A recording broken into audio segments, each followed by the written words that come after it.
हाय guys. एक quote है that fear comes from lack of knowledge. मतलब हमें चीज़ों के बारे में नॉलेज नहीं होती है, इसीलिए हमें डर लगता है। फिर वो डर चाहे कितना ही बड़ा हो और कितना ही छोटा हो। वो डर सबसे छोटा किसी एनिमल से डरना भी हो सकता है, जैसे डॉगीज से डरना, कैट से डरना। और दूसरी दूसरी तरफ वो बड़े से बड़ा भी हो सकता है, जैसे कि अरेस्ट होने से डरना, पुलिस स्टेशन जाने से डरना, पुलिस से इंटरेक्ट करने से डरना। सो इसका मतलब ये है कि हमें जिस भी तरह का डर लगता है वो सिर्फ एक ही चीज़ की वजह से होता है, लैक ऑफ नॉलेज।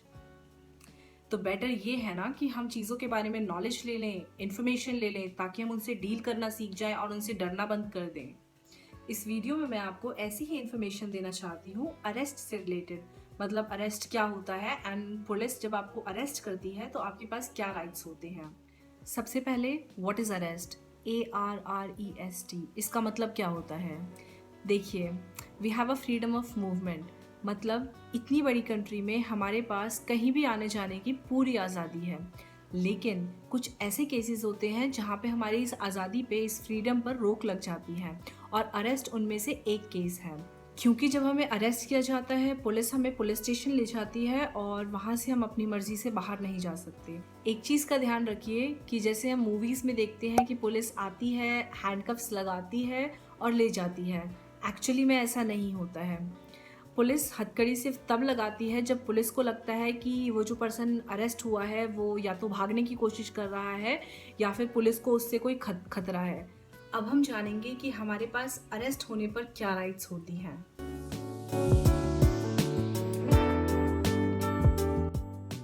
सबसे पहले हमें ये जानने का राइट है कि पुलिस हमें क्यों अरेस्ट करने आई है। वैसे तो ये पुलिस की ड्यूटी होती है कि जब वो अरेस्ट करने किसी को जाती है तो वो खुद ही बताए उस इंसान को कि उसे क्यों अरेस्ट किया जा रहा है। लेकिन अगर पुलिस आपके केस में आपको नहीं बता रही है तो आपका ये पूरा अधिकार है, ये आपका पूरा राइट है कि आप उनसे पूछें कि आपके अरेस्ट होने के क्या रीजंस हैं। दूसरा right, right to see warrant. Police officer जब आपको अरेस्ट करने आता है तो वो अपने साथ एक वारंट लेकर आता है जो कि उन्हें मजिस्ट्रेट से मिलता है। उस वारंट पे आपका नाम लिखा होता है, पुलिस ऑफिसर का नाम लिखा होता है, आपने क्या क्राइम किया है वो लिखा होता है, ये सारी इन्फॉर्मेशन होती है। और उस वारंट के थ्रू आपको ये पता चलता है कि उस पुलिस ऑफिसर के पास आपको अरेस्ट करने की पावर है इस ऑफेंस के लिए। लेकिन कुछ ऑफेंसेस ऐसे भी होते हैं कि जिसके लिए वारंट की ज़रूरत नहीं होती है। मतलब पुलिस ऑफिसर को मजिस्ट्रेट के पास जाने की ज़रूरत नहीं है वारंट लेने के लिए, वो सीधा आपके पास आ सकता है आपको अरेस्ट करने के लिए। तो कुछ क्राइम्स ऐसे भी होते हैं। लेकिन उस केस में भी पुलिस ऑफिसर को आपको ये तो बताना ही होगा कि आपके अरेस्ट होने के क्या रीजंस हैं। तीसरा राइट, आपको ये मेक श्योर करना है कि पुलिस ऑफिसर जब आपको अरेस्ट कर चुका है तो वो एक मेमो ऑफ अरेस्ट तैयार करे, जो कि एक लेटर होता है जिसमें पुलिस ऑफिसर ये लिखता है कि हाँ, मैं इस पर्सन को यहाँ से, इस जगह से, इस टाइम पर अरेस्ट कर रहा हूँ। ठीक है।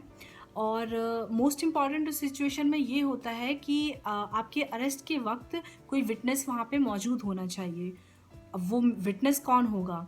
देखिए, सबसे पहले तो पुलिस ऑफिसर ये बोलेगा कि आप अपने किसी फैमिली मेम्बर को बुलाइए, आसपास अगर कोई फैमिली मेम्बर है तो उसे बुलाइए, और वो इस अरेस्ट का विटनेस बन जाएगा। और वो कैसे विटनेस बनेगा? उस मेम्बर को ये बोला जाएगा कि उस मेमो पर वो अपना अटेस्टेशन दे। सबसे पहले तो ये चीज़। और अगर कोई फैमिली मेम्बर अवेलेबल नहीं है तो जिस लोकेलिटी से आपको अरेस्ट किया गया है उस लोकेलिटी में कोई भी पर्सन है जो कि रेस्पेक्टेबल है, जिसकी थोड़ी बहुत रिस्पेक्ट है, उसे बुलाया जाएगा और उसका अटेस्टेशन लिया जाएगा। और साथ ही साथ आपको भी बोला जाएगा कि आप उस मेमो पर अपने सिग्नेचर करिए। फोर्थ, जैसे ही आप अरेस्ट हुए हैं, ये पुलिस ऑफिसर की ड्यूटी है कि वो आपको इन्फॉर्म करेगा कि आप अपने अरेस्ट के बारे में अपने या तो किसी फ्रेंड को बताएं, या किसी फैमिली मेम्बर को बताएं, या किसी रिलेटिव को बताएं, ताकि आपकी फैमिली में या आपका कोई जानने वाला है उसे पता हो कि आप अरेस्ट हुए हों, ताकि आगे का जो भी प्रोसीजर है कि बेल लेनी है या कुछ भी करना है XYZ, आपके लिए, आपके बिहाफ पर कोई होना चाहिए आपकी हेल्प करने के लिए। फिफ्थ, अब सोचिए कि आपको अरेस्ट कर लिया गया है, पुलिस स्टेशन लेकर आ गए हैं, पुलिस ऑफिसर आपसे इंटेरोगेशन कर रही है, आपसे पूछताछ कर रही है कि कैसे हुआ, क्या हुआ। और हमें पता है कि पुलिस ऑफिसर्स यूजुअली क्राइम को कन्फेस कराना चाहती है। वो चाहती है कि जिसको भी वो पकड़ के लेकर आए हैं वो कन्फेस कर ले कि हाँ मैंने ही किया ये क्राइम। और लोग कर भी लेते हैं कन्फेस। जिन्होंने क्राइम किया है, जिन्होंने क्राइम नहीं किया, वो दोनों कन्फेस कर लेते हैं। लेकिन अगर आपने क्राइम नहीं किया है तो आपको कन्फेस करने की कोई ज़रूरत नहीं है। You have a right to remain silent. आपके पास राइट है कि आप पुलिस के सामने एक शब्द भी ना बोलें। आप बिल्कुल साइलेंटली वहाँ बैठे रह सकते हैं पुलिस स्टेशन में। आपको कुछ बोलने की ज़रूरत नहीं है। इनफैक्ट बेटर होगा कि आपको अगर कुछ भी बोलना है तो आप अपने एडवोकेट की प्रेजेंस में बोलें। आप अगर कुछ भी बोलना चाहते हैं तो आपका एडवोकेट वहाँ पे प्रेजेंट होना चाहिए, आपको बताने के लिए कि क्या बोलना चाहिए, क्या नहीं बोलना चाहिए और क्या बोलने से आपके साथ गलत हो सकता है। Sixth, right to free legal aid. अगर आपके पास इतने पैसे नहीं हैं कि आप एक लॉयर हायर कर सकें तो आपको स्टेट एक खुद एक लॉयर देगी ताकि वो आपके बिहाफ पर आपका केस हैंडल कर सके। या क्योंकि this is a democratic country and we have right to equality. And equality है इसीलिए ताकि आपको भी इक्वल अपॉर्चुनिटी दी जाए अपना केस प्रेजेंट करने की और अपनी बातें आगे रखने की। इसीलिए स्टेट आपको एक लॉयर देता है। Seventh, right to be released on bail. देखिए, कुछ ऑफेंसेस ऐसे होते हैं जो बेलेबल होते हैं और कुछ ऑफेंसेस नॉन बेलेबल होते हैं।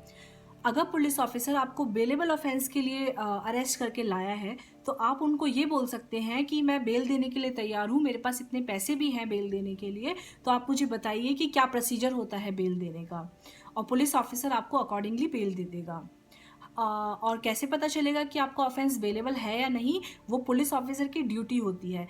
जैसे ही आप अरेस्ट होते हैं और पुलिस ऑफिसर को लगता है कि ये ऑफेंस बेलेबल है, पुलिस ऑफिसर की ड्यूटी होती है कि आपको इन्फॉर्म करे वो कि भाई देखो तुम्हारा ऑफेंस बेलेबल है और तुम बेलेबल ऑफेंस के लिए बेल ले सकते हो, तो अपने पैसे अरेंज कर लो एंड जब तुम्हारे पास पैसे रेडी हो जाए तो हमें बता दो एंड उसके अकॉर्डिंगली हम तुम्हें बेल दे देंगे। Eighth, right to be examine by a medical staff. आपके पास ये राइट है कि अरेस्ट होने के बाद आप अपनी बॉडी को एक मेडिकल स्टाफ से एग्जामिन करा सकें। वो उस केसेस में वैलिड होगा जैसे कि अगर पुलिस ने आपको ड्रंक ड्राइविंग के लिए अरेस्ट किया है और आपको पता है कि आप अरेस्ट नहीं थे, तो आप अरेस्ट के बाद पुलिस को प्लीज़ बोलिए कि मेरी बॉडी को एग्जामिन कराइए। उससे क्या होगा, मेडिकल स्टाफ जो आपकी बॉडी को एग्जामिन करने के बाद जो रिपोर्ट तैयार करेगा, उस रिपोर्ट में ऑफ कोर्स आ ही जाएगा कि आप ड्रंक नहीं थे। तो वो रिपोर्ट आप कोर्ट में दिखा सकते हैं कि देखिए मैं तो ड्रंक था ही नहीं और मेडिकल स्टाफ ने ये रिपोर्ट भी बनाई है, तो मुझे किस बेसिस पे अरेस्ट किया गया है। तो उस हिसाब से मजिस्ट्रेट आपको रिलीज दे देंगे। Ninth, right to reasonable care. मतलब जब तक आप पुलिस स्टेशन में हैं आपकी रीजनेबल केयर की जाएगी, जिसमें कि आपकी हेल्थ और सेफ्टी आती है। हेल्थ में आपको खाना दिया जाएगा, ऐसा नहीं है कि आपको खाना नहीं दिया जाएगा, वो पुलिस ऑफिसर की ड्यूटी है कि वो उसका ध्यान रखे। सेफ्टी में अगर आपने कोई डेंजरस ऑफेंस नहीं किया है तो जो ऑलरेडी पुलिस स्टेशन में डेंजरस पीपल अवेलेबल हैं जिन्होंने क्राइम किया है और उन्हें पुलिस स्टेशन में रखा हुआ है, आपको उनके साथ नहीं रखा जाएगा। तो इस तरह से आपकी सेफ्टी मेंटेन की जाएगी। 10th, which is the most important right of all, कि आपको 24 आवर्स के अंदर अंदर मजिस्ट्रेट के सामने पेश किया जाना चाहिए ज़रूर। देखिए, एक पुलिस ऑफिसर आपको अपनी कस्टडी में 24 आवर्स से ज़्यादा, 24 आवर्स मतलब एक दिन से ज़्यादा नहीं रख सकता है। और उसी 24 आवर्स के बीच में उस पुलिस ऑफिसर को आपके अगेंस्ट एविडेंसेस इकट्ठे करने हैं और एक केस बनाना है। लेकिन अगर उस पुलिस ऑफिसर को और ज़्यादा टाइम चाहिए आपको रखने के लिए कस्टडी में और केस तैयार करने के लिए, तो उस चीज़ के लिए उसे मजिस्ट्रेट से परमिशन लेनी होगी। इसीलिए आपको मजिस्ट्रेट के सामने पेश किया जाएगा।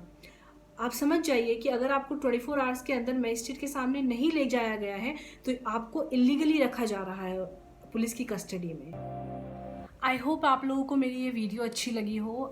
मैंने ज़्यादा से ज़्यादा इन्फॉर्मेशन देने की कोशिश की है कम से कम टाइम में, एंड आई होप आपको जो इन्फॉर्मेशन चाहिए थी वो आपको मिल गई है और नेक्स्ट टाइम आप अरेस्ट जैसी सिचुएशंस से डरेंगे नहीं।